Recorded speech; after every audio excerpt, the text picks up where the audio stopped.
knows his sheep. John 10:14, I am the good shepherd, and know my sheep, and am known of mine. Christ is the good shepherd. He knows his sheep. The servant does not know all things. For the modern Israelite disciple, this is a warning against overstepping. You may recognize fruit, but Christ knows the sheep fully. You may preach to the ear, but Christ knows the heart and lineage. The disciple must not act as though he has the shepherd's perfect knowledge. Stay humble. Preach. Watch fruit. Let Christ know his own. Feed the flock without lording over them. 1 Peter 5:2-4. Feed the flock of God which is among you. 1 Peter 5:2-4. Feed the flock of God which is among you, neither as being lords over God's heritage, but being in samples to the flock. And when the chief shepherd shall appear, ye shall receive a crown of glory. Peter commands elders and servants to feed the flock, not dominate it. The flock belongs to God. For the modern Israelite disciple, this is essential. You are not called to be a tyrant over the sheep. You are called to feed, guide, and be an example. Peter also calls Christ the chief shepherd. That means every teacher, preacher, elder, or disciple is under him. The flock is his heritage, not yours. Restore in meekness. Galatians 6:1.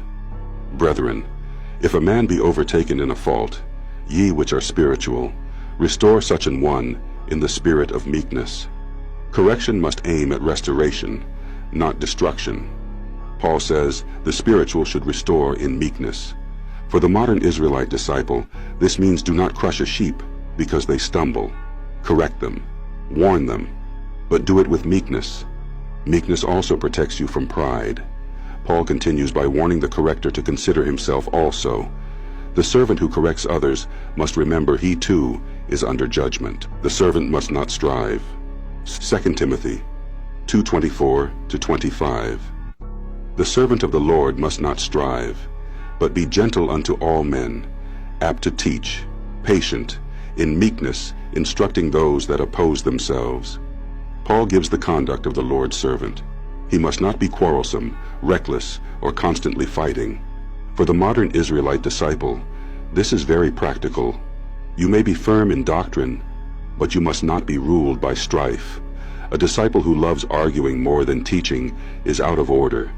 Paul says to instruct with meekness, even those who oppose themselves. Some sheep are confused, damaged, or resisting truth. The servant teaches patiently, while God grants the deeper work. Be slow to wrath. James 1:19-20. Let every man be swift to hear, slow to speak, slow to wrath.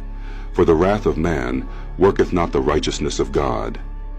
James gives wisdom for speech and anger. A disciple must listen quickly, speak carefully, and control wrath. For the modern Israelite disciple, this matters when teaching online, in assemblies, or among family. Anger may feel powerful, but man's wrath does not produce God's righteousness. The servant must not confuse fleshly rage with holy zeal. Truth spoken without discipline can damage the hearer and the speaker. Be a pattern of good works. Titus 2:7-8. In all things, showing thyself a pattern of good works. In doctrine, showing uncorruptness, sound speech that cannot be condemned. Paul tells Titus to become an example. Doctrine and conduct must agree. For the modern Israelite disciple, this means your life must support your teaching. If you preach the kingdom but walk disorderly, your conduct fights your doctrine. Sound speech matters. Do not use careless words, foolish accusations, or corrupt communication. The disciple's words should carry weight, discipline, and truth.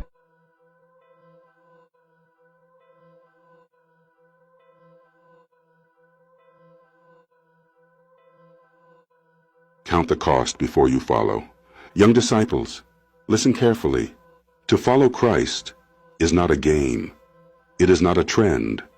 It is not something you wear on the outside while your heart still belongs to the world. Being a disciple means you have been called to walk after the King Shepherd, and that walk requires endurance, sacrifice, discipline, and holiness. Christ said, Luke 14:27-28, and whosoever doth not bear his cross and come after me cannot be my disciple.